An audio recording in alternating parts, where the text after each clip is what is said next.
आज की रेसिपी खस्ता करारी स्वीट लेयर्ड मठरी। हर बाइट में हल्की मिठास और कुरकुरापन।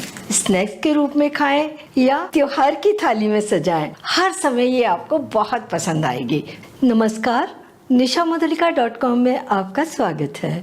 तो शुरू करते हैं। सबसे पहले डो बना लेते हैं। डोंगे में मैदा 2 कप ऊपर तक भरे हुए, वजन में 300 ग्राम। ये चौथाई कप सूजी, वजन में 50 ग्राम। मैदा में थोड़ी सी सूजी मिला लेंगे तो मठरी ज्यादा क्रिस्पी बनेंगी। और आधा कप घी, वजन में 100 ग्राम। चौथाई कप घी इसमें अभी डाल दीजिए और बचा हुआ घी बाद में यूज करेंगे। मिला लीजिए। हल्का सॉफ्ट ही रखिए डो को। मैदा को बाइंड करके देखें तो ये बाइंड भी हो रही है। घी अच्छी तरह से मिल गया। अब हल्के गुनगुने पानी से इसको गूंथ लीजिए। थोड़ा थोड़ा पानी डालिए और बाइंड करते जाइए। वैसे तो हम जब मठरी बनाते हैं ना तो सख्त डो लगाते हैं। आज हमने इसमें सूजी डाली है तो थोड़ा सा सॉफ्ट डो बनाइए, जैसा आप पराठे के लिए डो बनाते हैं वैसे ही। अब इसे ढककर 20 मिनट के लिए छोड़ दीजिए, ये सेट हो जाएगा।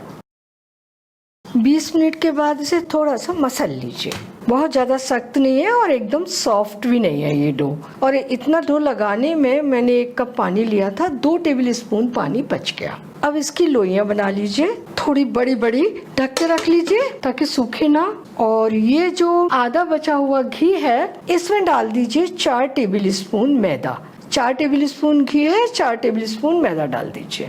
ये घी मैदा का पेस्ट बन गया, इसे बोलते हैं साटा।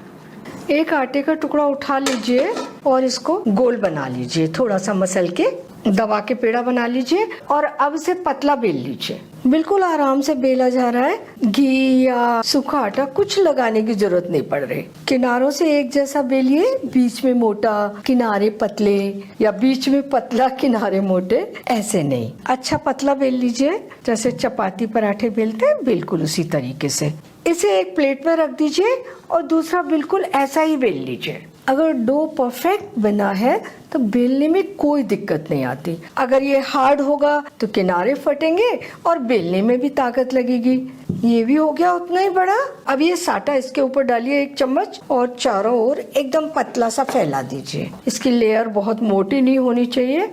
इस तरीके से उंगली से भी आप इसे स्प्रेड कर सकते हैं। अब ये जो पहला वाला बेला था वो इसके ऊपर रख लीजिए और इसके ऊपर भी ऐसे ही साटा की लेयर लगा दीजिए। अब इसको फोल्ड कर लीजिए। कोशिश कीजिए बीच में एयर गैप ना रहे, तो थोड़ा सा टाइट फोल्ड कीजिए। थोड़ा सा मैं इसे इस तरीके से बढ़ा लेती हूँ ताकि किनारे एक जैसे आ जाएं। ये रोल बन गया। अब इसे काट लीजिए। ½ इंच की चौड़ाई में मैं इसे काट रही हूँ। साइज आप अपनी पसंद से थोड़ा छोटा बड़ा बना सकते हैं। एक एक पीस उठाइए, हाथ से थोड़ा सा दबा दीजिए और इसे पतला बेल लीजिए। बहुत आराम से बेली जा रही है। बहुत ज्यादा पतला नहीं करना है, जैसे मठरियाँ बेलते हैं बिल्कुल वैसे ही।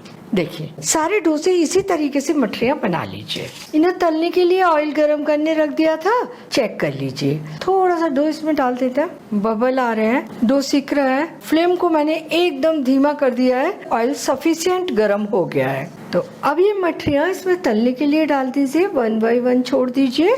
तो जो पहली बार हमने बेली थी वो सारी डाल देते हैं और तब तक हम दूसरी मठरी बना लेते हैं। फ्लेम धीमी होनी चाहिए, तभी ये खस्ता बनेंगी। अगर आपने इनको तेज फ्लेम पर तल दिया तो फिर ये नरम बनेंगी। और देखिए ये हल्की सी सिक गई हैं। इन्हें पलट भी दीजिए। सब तैर के आ गई हैं, फूल गई हैं। और अब लो मीडियम फ्लेम पर अलट पलट कर दोनों ओर से अच्छी गोल्डन होने तक तल लीजिए। कलर इनका अच्छा गुलाबी गुलाबी दिखने लगा है। बहुत ज्यादा लाल मत कीजिए। जैसे ही इस कलर पे आ जाए गोल्डन सी, निकाल लीजिए। इन्हें सिकने में लगभग 10-11 मिनट लगे हैं। सारी मठरियाँ इसी तरीके से तल लीजिए। इन्हें कढ़ाई में डालते समय फ्लेम बिल्कुल धीमी कर दीजिए। इनमें कोई फटने का या टूटने का कोई भी डर नहीं है। बहुत आसान रेसिपी है। ये सारी मठरियाँ तल गई और इतने डो से 42 बनी है। अब इन्हें मीठा बनाने के लिए चाशनी बनाएंगे। तो ये 1 कटोरी ऊपर तक भरी हुई चीनी, वजन में 300 ग्राम, यानी मैदा ली थी 2 कटोरी और चीनी ले ली 1 कटोरी। मैदा की आधी, लेकिन वजन में ये बराबर है। अब इसी कटोरी से पानी नाप लीजिए। आधा कटोरी से थोड़ा सा कम ही लीजिए, ज्यादा नहीं, क्योंकि चाशनी हमें एकदम गाढ़ी बनानी है। Flame on. अब इस चीनी को घुलने तक पहले कुक कर लीजिए, थोड़ी थोड़ी देर में चलाते रहिए। अगर आपको इलायची पसंद है तो थोड़ी सी यहाँ पे 3-4 इलायची कूट कर चाशनी में डाल दीजिए। चीनी पूरी पानी में घुल गई और एकदम गाढ़ी चाशनी बन गई। फ्लेम बंद कर दीजिए। देखिए वैसे तो आप गिराएंगे ना, एकदम धार के रूप में नहीं गिर रही। ऐसे भी कर सकते हैं, एक प्याली में चाशनी के 2-4 ड्रॉप गिरा लें और ठंडा होने दें। अब आप इसे देखिए, एकदम लंबा सा तार जा रहा है। ये जमने वाली कंसिस्टेंसी की चाशनी है। एकदम गाढ़ी चाशनी चाहिए हमें, पतली होगी तो हमारी मठरी नरम हो जाएंगी। गैस से नीचे उतार लीजिए चाशनी को।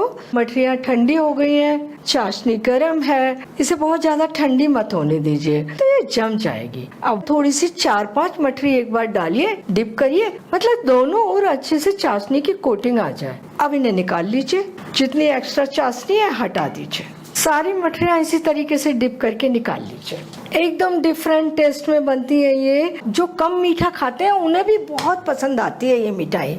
ये डिप करते करते चाशनी बहुत गाढ़ी होने लग जाती है क्योंकि ठंडी हो जाती है। इसे मैंने गरम कर लिया, वापस पतली हो गई।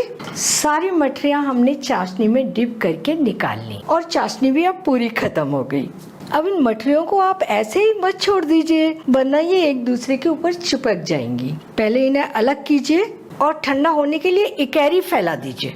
बनाने में थोड़ी मेहनत तो लगती है, लेकिन बहुत अच्छा लगता है जब हमारे हाथ से बनी हुई चीजें हमारे बच्चे खाते हैं, हमारी पूरी फैमिली खाती है और इनके साथ आपके हाथों का प्यार भी होता है। ये मैंने सारी मठरियाँ खोल कर रख दी। अब इनमें हवा लगने दीजिए, ड्राई होने दीजिए, सूखने दीजिए।